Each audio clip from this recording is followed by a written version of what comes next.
Apa kabar welcome? Semua diberkati, semua di dalam perlindungan Tuhan. Kami percaya, kita percaya bahwa kasih karunia Allah senantiasa menyertai hidup kita. Saya teringat ada satu ayat dalam Efesus 5 ayat 15 dikatakan gini.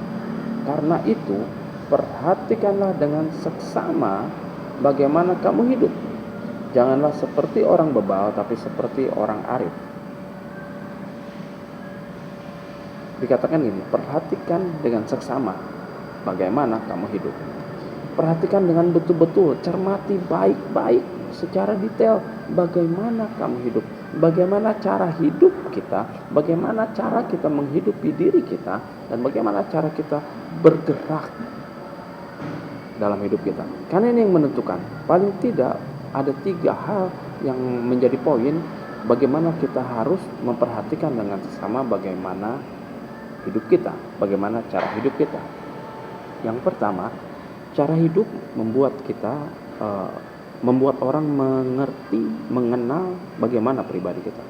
Lebih daripada apa yang kita katakan, lebih daripada apa yang kita bicarakan, cara hidup kita lebih banyak berbicara tentang siapa diri kita. Itu menjadi bagian penting karena dari sanalah orang mengenal bagaimana pribadi kita. Yang kedua, cara hidup adalah menjadi indikator ada tidaknya Kristus dalam kehidupan orang percaya, dalam kehidupan kita. Kita bisa banyak bicara tentang firman, kita banyak membagikan tentang renungan, kita banyak membagikan tentang kebenaran, tapi waktu hidup kita tidak sepadan dengan apa yang kita bagikan, maka saya mau katakan cara hidupmu harus diperhatikan. Cara hidup kita harus diperhatikan. Yang ketiga, dan ini menjadi bagian penting, cara hidup kita menentukan apa yang akan kita wariskan kepada anak-anak kita, kepada generasi kita. Jangan salah, cara hidup pasti akan diturun. Anak melihat, anak mengerjakan.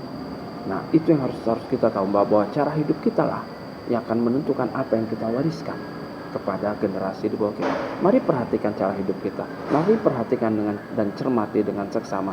Jangan hanya sibuk menilai orang lain, jangan hanya sibuk menilai cara hidup orang lain, tapi mulai perhatikanlah cara hidup kita. Karena dari sana terpancar siapa diri kita dan bagaimana Kristus ada di dalam kehidupan kita. Tuhan memberkati warga kerajaan, tetap semangat, tetap kuat di dalam Tuhan. Haleluya.